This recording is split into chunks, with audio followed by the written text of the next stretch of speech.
The Audi A6. Now, it's quite hard to believe that this generation was actually first launched at the beginning of the decade because it's really stood the test of time.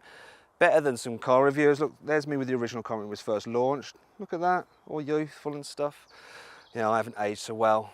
Damn that 4K. Now, this car is actually due for replacement very, very soon, but it still stands up well against its rivals. For instance, the boot, it's only this much smaller than the new Mercedes E-Class. So in all that time, Mercedes managed to find 10 extra litres than Audi did. So the boot itself though, is actually really, really useful square shape. So it's dead easy to pack full of stuff, and there's some handy features. You've got tie down hooks, you've got some nets, obviously not these kind of nets, tethering nets. And also, as standard across the range, you get fold down rear seats. Now you have to come around to the back door to operate them, and they're only split two-way rather than three-way, but like I said, they are standard, which is a good thing. And when you're in the back of the A6, there's sufficient room, decent knee room, lots of headroom. People over 6 foot will be fine. The issue is when you try and fit 3 people in the back. So this seat is quite wide, but this centre console gets in the way, the large transmission tunnel, and the fact this seat is quite high means that, yeah, this car isn't great with 3 people in the back. And you can see what happened when we tried to fit 3 people in the back of this car. If you click on the card in the top right-hand corner of the screen, you'll also be able to see how easy it is to fit a child seat in the back here, and just how much stuff we could squeeze into the A6's boot. Now, the front of the A6, like the outside, has also stood the test of time very, very well. It still feels really upmarket. There's lots of nice styling accents about the place, and the quality is really strong. Also, standard equipment is really impressive. So you get xenons, you get leather seats, you get all-round parking sensors, you also get sat-nav. Now I should point out that this is the upgraded 8-inch screen. Now you might like this if you're one of these people who don't like these screens that look a little bit stuck on. The one in this A6 is retractable. Look at that. Yes, the force is strong with this one. The only downside is that the screen is starting to show its age a little bit. So the graphics are a little bit low def. The system isn't as good as Audi's latest system. And you can see our full review of it by clicking on the top right hand corner of the screen on the card. And you'll also be able to get another good look around this car's cabin. And what you'll probably find out is that cubby spaces, well, there's not much space under there, although you can get wireless charging for your mobile phone. The glove box is a little bit tight, but the door bins are big enough for, well, unusually, a trainer. Right, okay, so moving quickly on, here are 5 cool things about the Audi A6. Glass fibre reinforced plastic suspension springs help reduce weight by 4.4 kilos. The optional 1200 watt Bang & Olufsen stereo has enough volume to fill a 2,000 seater concert hall.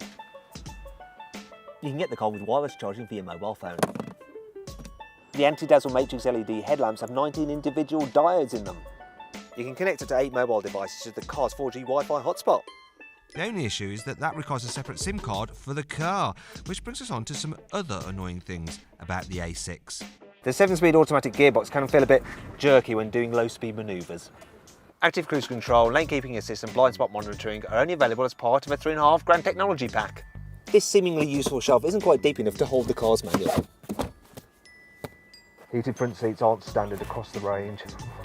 The climate control buttons can be a bit tricky to use while you're driving. Speaking of which, what is the A6 like when you hit the road? When you're buying an Audi A6, you have to be a bit careful because most people like the sporty looking S-Line or Black Edition cars, but they get bigger wheels and stiffer suspension, and that spoils the ride. It makes it all kind of fidgety and a bit jarring.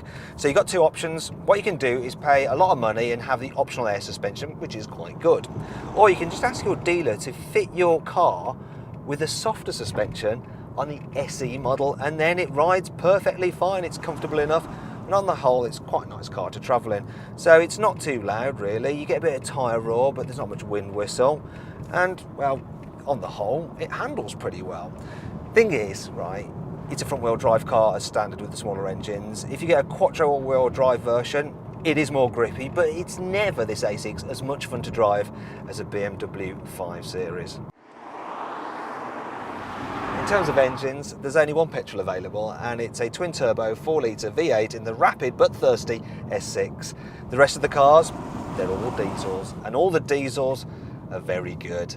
So this car has the most popular one. It's a 2 litre and it's got 190 horsepower, and Audi says that it should be able to return 65 miles per gallon, though this trip computer says we're only getting 45 miles per gallon. Still, it's fairly nippy. 0 to 60 takes just over 8 seconds, and it's very responsive, this engine. You put your foot down and it goes, plus it's smooth and quiet. It comes as standard with a 6-speed manual gearbox, and the shift is quite light. It's a bit notchy, but it's light. So too is the clutch, and the steering, that's light as well, and it's very responsive, which makes this car actually quite agile and brilliant for just nipping through town traffic. And it does help that the visibility is good, so you can see what's going on. The only real problem is the fact that, well, the rear window is quite narrow, and you can see for yourself by clicking on the top right hand corner of the screen on the card to watch our 360-degree video.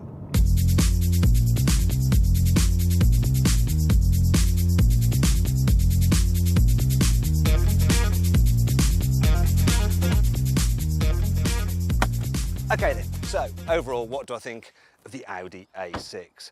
Well, the ride is too firm with the sport suspension, and it's not great carrying 3 people in the back, but the equipment is generous and its diesel engines are excellent. Now, if you click up there in the top right hand corner of the screen, you can get more information on this car and find out the best deal you can get on an Audi A6 at carwow.co.uk. Thanks for watching. If you click over there, you can watch our group test video between the Audi A6, new Mercedes E-Class and BMW 5 Series. And if you enjoyed this video, please like it, share it and subscribe to our channel. Now, did you spot the Easter egg in this video? It was the A6 trainer in the A6. That was my idea. Actually, it was.